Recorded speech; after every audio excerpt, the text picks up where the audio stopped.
In this module, we are going to focus and concentrate on the pricing of factor services in a situation where the factor market is imperfectly competitive.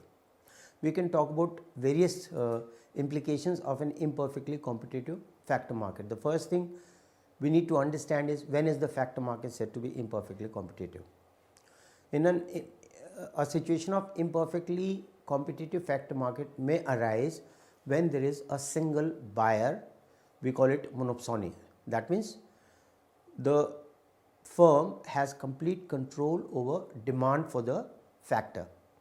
And in this kind of a situation, when the firm has complete control over demand for the factor, what happens is that the firm can influence the demand, or it has complete control over demand, and therefore it could fix the price at which it would like to make the demand. And as a result of this, normally what will happen is that a monopsonist who has control over demand will also invariably tend to be a monopolist in the product market. That means the firm has control over demand for the factor, and it also has control over the supply of the product in the product market. Now, in this kind of a situation, what will happen is there will be a divergence between the AR and the MR. MR happens because of the fact that the firm tends to be a monopolist in the product market. Now, what will be the implications of this? When there is divergence between the AR and the MR, what happens is the VMP tends to be greater than the MRP.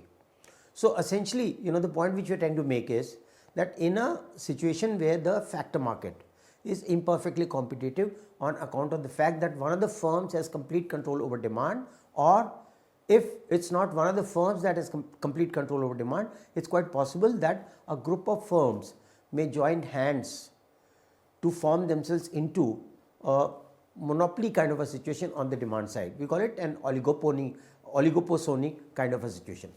So, what we are going to discuss in this particular module is the implications of the fact that that there is monopoly on the buying side, or in other words, the firm has complete control over the demand for the factor. Now, when this kind of a situation happens, as we already mentioned it earlier as well, and in this particular module itself, I mentioned that the firm tends to be a monopoly and a monopsony, and therefore there is divergence between AR and MR. Now, let us try and understand the implications of this divergence between AR and MR. See, when we convert the product, the physical product MPP, into its money equivalent, in case the firm is a perfectly competitive firm in the factor market, then what will happen is the AR is equal to MR, and therefore the VMP is going to be equal to its MRP. But in case the firm happens to be a monopsony, its AR is going to be greater than its MR. As a result of that, the VMP would be lying higher than the MRP schedule. Now, when the firm has to determine its equilibrium in terms of employment, how many units to employ, what the firm will tend to do is it will equate its VMP curve. It will equate its VMP curve with the marginal expense curve or the average expense curve, depending upon whether we are talking about perfect competition in the factor market or an imperfectly competitive situation in the factor market. If the factor market is perfectly competitive, then the equilibrium would be determined at the point where the average wage curve will be equal to the VMP curve, and at this point the firm would be maximizing the firm would be in equilibrium and will be a profit maximizing firm. Hence, what we can infer from this entire discussion is that, look, unlike perfect competition in both the product market and the factor market, as soon as we incorporate imperfections either into the product market or the factor market, the analysis in terms of factor pricing becomes a little more challenging, a little more complicated. And the challenges arise on account of the fact that introduction of imperfections in the factor market will imply that there is complete control on the demand side, and this firm which controls the demand for factor will also be a monopolist on the supply side. And as a result of this, what is going to happen is there is going to be a divergence. There is going to be a divergence between the MRP and the VMP. In turn, this is going to affect the equilibrium of the firm in terms of the level of employment as well as in terms of the wage rate that is offered to labor. Now, one more thing that has to be kept in mind is that this divergence between VMP and MRP will lead to what is known as monopsonistic exploitation of labor. This arises because of the superior bargaining position of the firm in terms of being able to dictate terms to the employees as to the terms on which the employment will be offered. By imperfect factor market, we mean to say that owners of factor inputs enjoy market power to determine the factor price and to control its supply. In the labor market, imperfection arises when workers enjoy bargaining power by forming labor union to raise their demand for wage above the equilibrium rate, to restrict the supply of unionized labor, and to demand for other job-related facilities for the welfare of the workers. In other words, labor union is an organization in which all the workers take a collective decision rather than competing with each other. That is, in the factor market, labor union acts as a monopolist. Hence, wage in the market depends on the different goals of the labor union. Among several goals of a labor union, we focus here on the following three important goals by which the union determines the wage rate. These are the maximization of employment, the maximization of the total wage bill, and the maximization of the total gains to the union as a whole. Now we will study how a labor union attempts to fulfill their targets in order to determine wage rate when there exists competitive firm. Let us now discuss the concept of competitive firm and labor union with the help of a diagram. In the figure, we are measuring units of labor in the x-axis. The intersection of aggregate demand and supply of labor determines the highest level of employment at wage rate W0. Therefore, if the objective of the labor union is to maximize the employment level, then it will demand the wage rate OW0 and the employment will be OL0 units of labor. On the other hand, the labor union, it is now required to examine the fact that with these targets, whether the labor union is benefited or not. We begin with the equilibrium under perfectly competitive labor market that happens at point E in the figure. Equilibrium wage rate is W0 and corresponding profit maximizing level of employment is OL0 units of labor. This is the highest amount of labor a firm can hire. Assume that labor union is unless the gain from the increased wage is not distributed among the workers who lost their jobs, the labor union's decision to raise the wage will become vulnerable to them. Note that the union's bargaining power depends on the elasticity of demand for labor. If the demand for labor is inelastic, union can enjoy its maximum market power to raise the wage. On the other hand, if the demand for labor is highly elastic, then with the rise in wage rate, the total wage bill will fall and the entire labor force, other than those who are able to retain their jobs under the labor union, will be worse off. We can understand the concept of monopsony with the help of a couple of real life examples. For example, in India, in the field of space research, ISRO is the only agency that employs space scientists. Now, anyone who is gone in for studying physics, or anyone who is keen on pursuing space science as a career, will have to basically seek employment with the only agency that is available as far as India is concerned, assuming that the restrictions on mobility of space scientists from India to abroad. Now, as a result, what happens is that ISRO is in a position to dictate terms to the employees, and it may determine the terms on which it is going to offer employment to the scientists pursuing this as a career. Likewise, there are a number of other fields wherein we find that a firm which is a monopolist in the product market tends to be a monopsonist. We can take the example of De Beer in the field of diamond trade. We can take the example in the field of oil refining. Essentially, what we are trying to say is that generally a monopsonist is one who has control on the demand side and is in a position to dictate terms on which it is wanting to employ labor or employ the units of the factor. So, therefore, essentially what we are trying to say is that a monopsonist happens to be a monopolist in the product market. However, this may not necessarily always be the case. We can even have a situation where a firm which is probably operating under competitive conditions in the product market in one situation can be a monopsonist in another situation. Like for example, let's say the case of ISRO itself.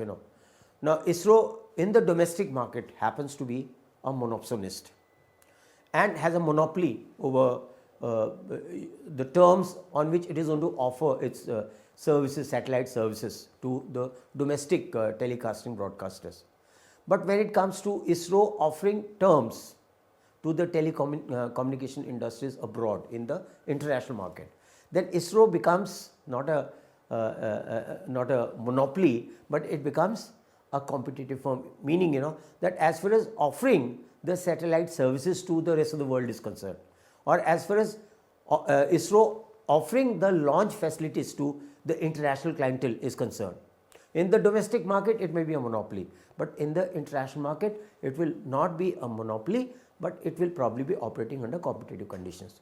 So basically what we are trying to learn in this particular module is that a monopsonist is essentially one which has complete control on the demand side. It can determine the terms on which it is going to offer employment to labor.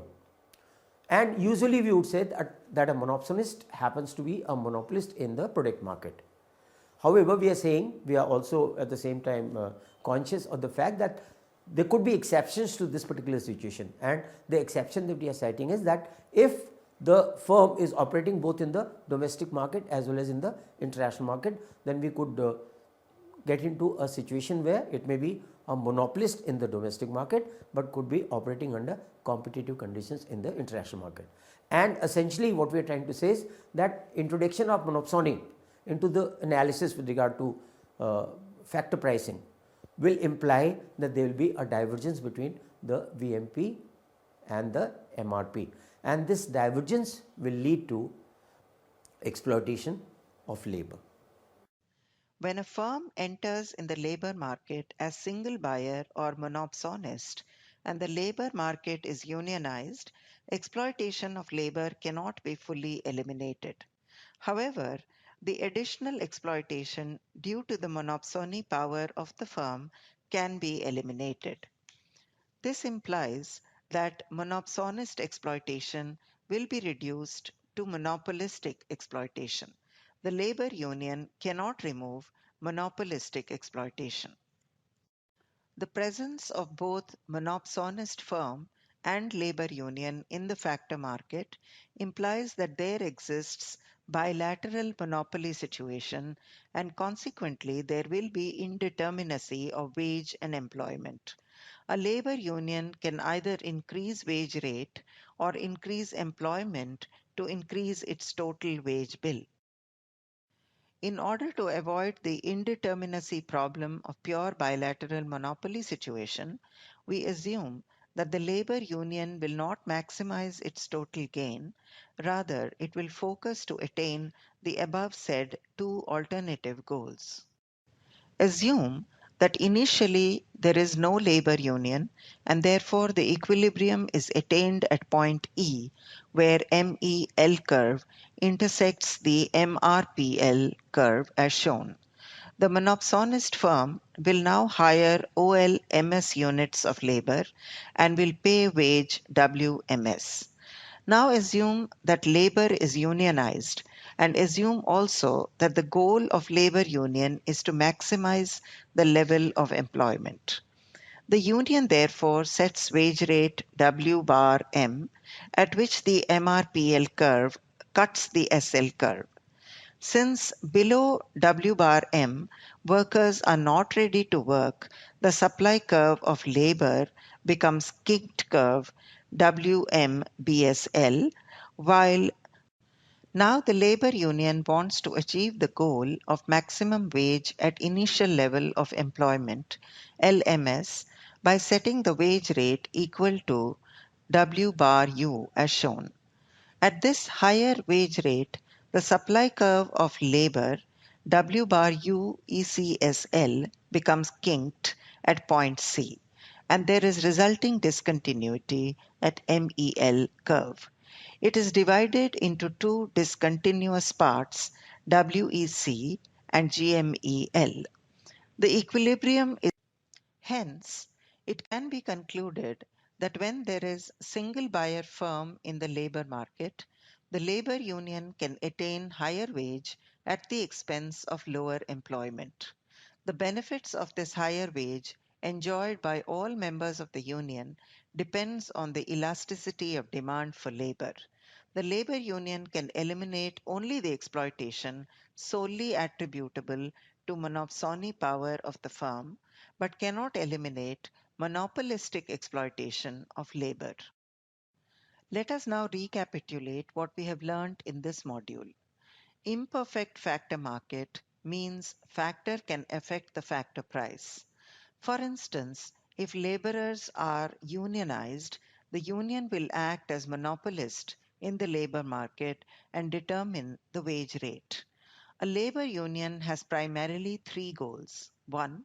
Maximization of employment. 2. Maximization of wage bill. And 3. Maximization of total gains to union.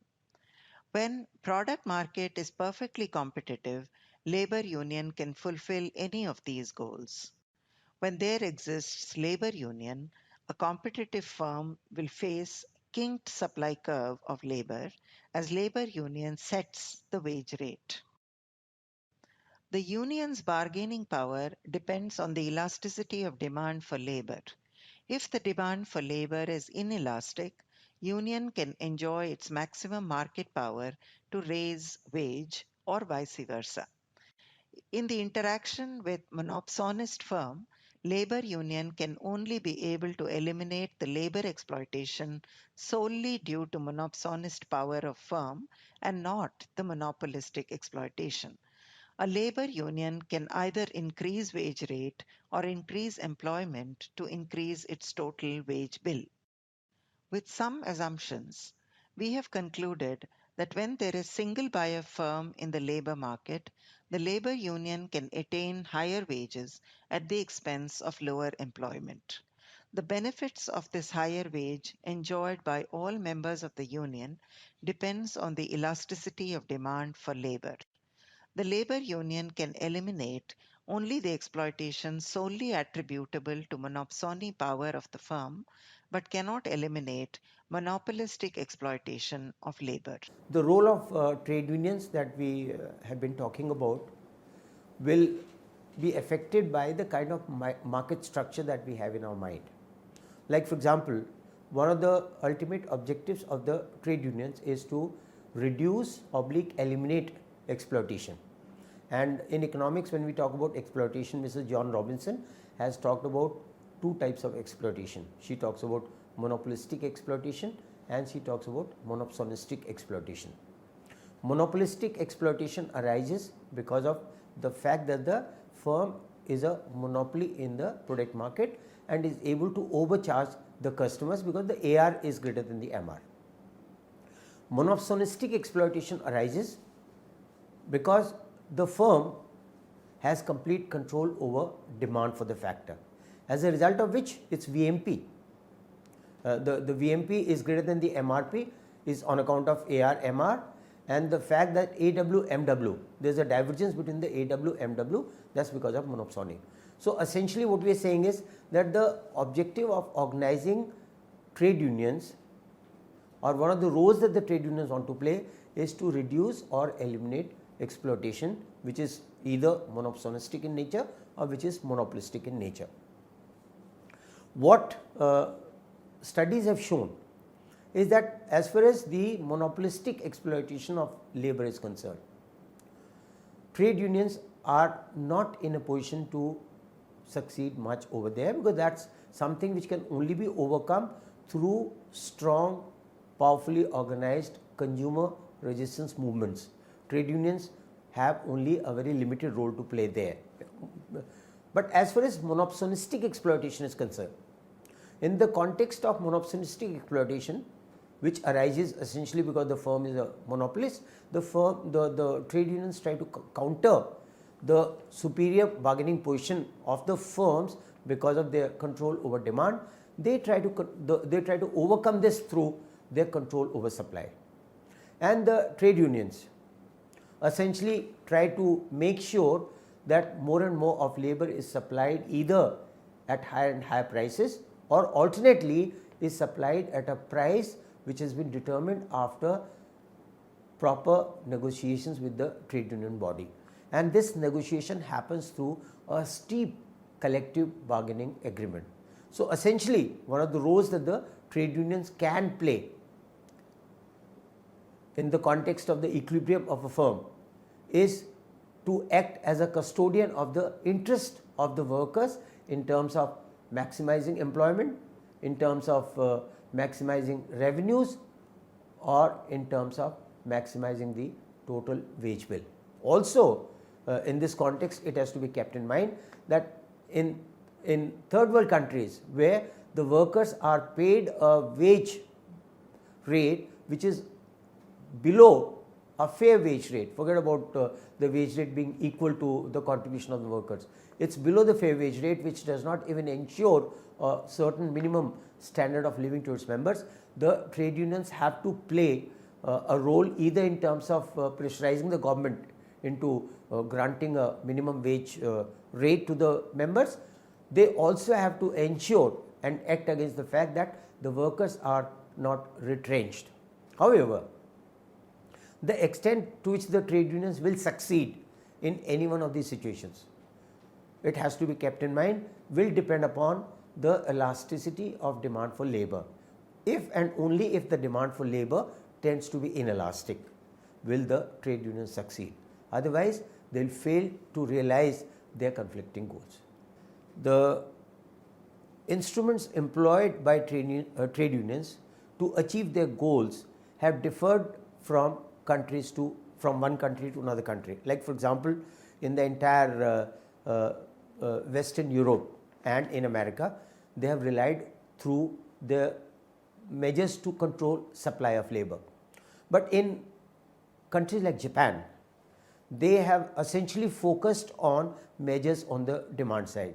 In the sense, what the workers have sought to do is they have ensured a hike in their productivity, both in terms of physical hike in terms of physical productivity by putting in longer hours of work, or also in terms of hike in quality of product. Basically, what they have tried to do is they have insisted, or they have been able to persuade and prevail upon the employers to grant them superior working conditions, better training facilities, and greater automation of the plants.